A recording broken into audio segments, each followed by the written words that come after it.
Hey, it's Luke Ford with Rabbi Rabs, and we're doing Torah Talk, this week's Parsha, which is Balak, and then we just started this together last weweek, and what was the Parsha last week? Chukas. Do you have any reflections on our discussion from last week? Oh yeah, well thank you, Luke. It's a pleasure to be back here again, folks.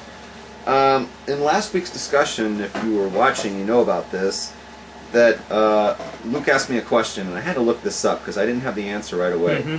So I did look it up, and the question was, why is it that we use the word gerim, which means converts, interchangeably when it talks about not only like it's used when it talks about in the Chumash, in the Sefer Torah, in the written Torah, it talks about when the gerim, when the converts come to live with you, and these is what you have to hide, you have to treat them special.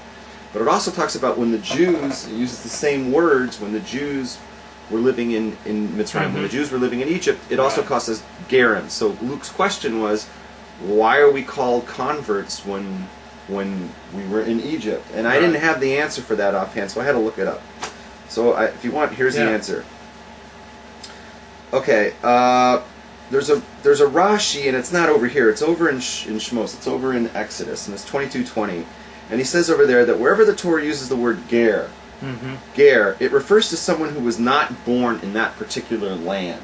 Okay, when the written Torah, when it says in the Chumash, in the 5 books of Moses, whenever it uses the word ger, it means somebody who's not born in the land. It's somebody who comes from someplace else to live. Okay? So on that basis, the simple meaning is when it says to love, when it talks about you should love the ger, it means just anyone who comes to live amongst the Jewish people. That's what it seems to say in the Chumash. That's what it seems to say in written Torah. However, when it comes to halacha, when it comes to Jewish law, the commandment to love the ger is limited in its application to only somebody who's what's a ger tzedek, somebody who actually has a actual conversion. And that, I looked it up, and that's what it says in halacha. In the Rambam Paskins in Hilchos Deis 6:4, that it has to be somebody who's that mitzvah of loving a ger has to be somebody who's actually had a halachic conversion. You'll find that in Sefer Mitzvahs that he writes that, and whatnot. And the reason why it talks about in the Chumash, why it calls us a ger when we're in Egypt, is because we were not from Egypt. We were not as Jews converted until we left Egypt and received the Torah at Sinai. And when we received the Torah at Sinai, that's when we became all converts to Judaism, if you will. So that's the distinction. So when we see the word ger, in the Chumash, just to wrap this up real quickly, it means somebody who's not born in that land. Even when it says you have to love the ger, it means just somebody who's not in that land. But halachically, when we talk about Jewish law, it has to the mitzvah of loving a ger only applies to somebody who had a conversion. So I hope that answers your question. So we don't have to love the non-Jew? There's no halacha of loving the non-Jew. There's no halacha. But there's no law against it. It's like you're still allowed to love somebody who's not Jewish, but you don't get a mitzvah for loving a non-Jew. What, are you allowed to express your love in a concrete fashion, like through physical expression? What do you mean? Well, I've met some non-Jews who I really loved. I mean, they were hot. Do you get a mitzvah? Let's say, are you saying like for being physical with a non-Jew? Yeah, like overcome my repulsion that they're not Jewish, and yet like still expressing my love and affection. You don't get a mitzvah for that. I was afraid of it. But I'll ask God to see, maybe He'll put in a special. Because sometimes love is an abstract thing, is all very well, but sometimes I just want to give concrete physical expression. I want to step into the mitzvah with but I'll tell you what you do get. If you love a Jew that way, let's say a person gets married and they love their husband and they love their wife, okay? They get a mitzvah for doing something that would seem very natural. Right. You know, it's like you take them into the bedroom, or just shove them over the dining room table or whatever it is. You actually get a mitzvah for doing that. Right. And you're just like just live. You're just living off of your hormones or whatever you want to say. Right, It doesn't matter. right. You still get a mitzvah for doing it. Right. Right. Maybe it's because you wanted to be with a non-Jew instead. So by being with a Jewish person that day, that's why you get the mitzvah. So I've been rereading this book, The 9 Questions People Ask About Judaism.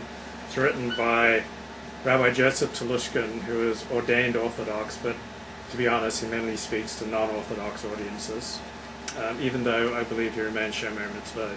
And then Dennis Prager, who was raised Orthodox, but is no longer Orthodox.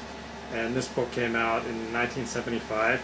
Anyway, they quote from the Ram. Do you ever quote from just anybody who's just straight from, believes in Torah 100%? Yeah, I quote you everywhere I go. Oh, okay. There you go. Everywhere I go, I say the name of Rabbi Rabs. Oh, yeah, that'll get you far. All right, Yes, go ahead. wait. I have a point to make. So it's about the reasons for laws. This is the section here.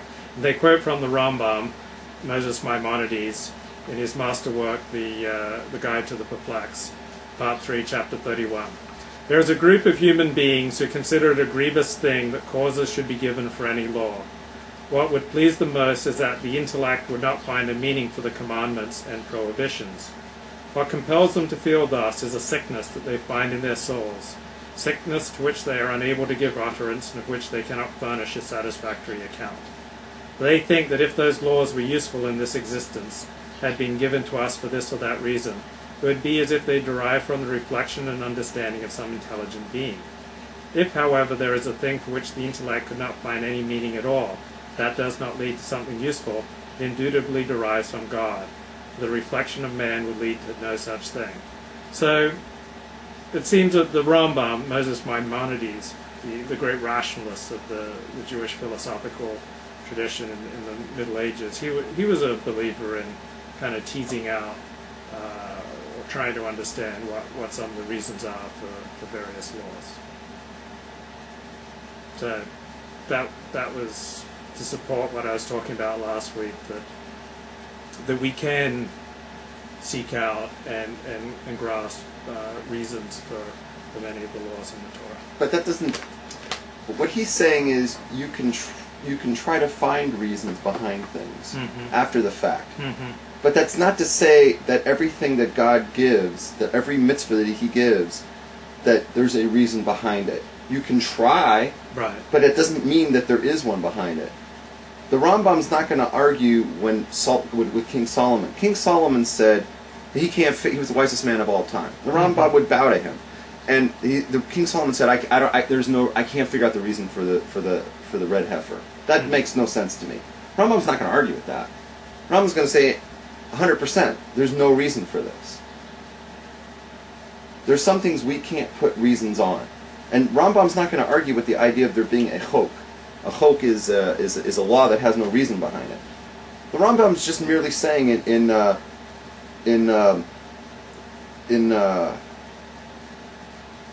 all he's saying is that you can try to add reasons to things to help you understand things better. Mm-hmm. But he's not saying that everything has a reason, because he'd be the first person to agree that there's a such thing as a chok. It's a real shame that Shlomo HaMelech, King Solomon, didn't get to see Rabbi Jacob Milgram's commentary on I'm sure he's really, that would have saved him so much service. all right. So what do you, honestly, Rams, what do you think about conservative Judaism? What do I think about conservative Judaism? Yeah. What do you think about conservative Judaism? I think it's problematic. How so? think it's just another form of heresy. How so? How so? Yeah. Because what you have here is what you have in Judaism, the very foundation of Judaism we spoke about last week, is the understanding of what's called a Masorah, of a Torah tradition. And in that Torah tradition we teach that from generation to generation everything is passed down exactly as it was handed down from Sinai. Mm-hmm. Every generation to what we have today. That the people who are Torah observant today and people who live in the Torah community, we're learning exactly as it was presented by God at Mount Sinai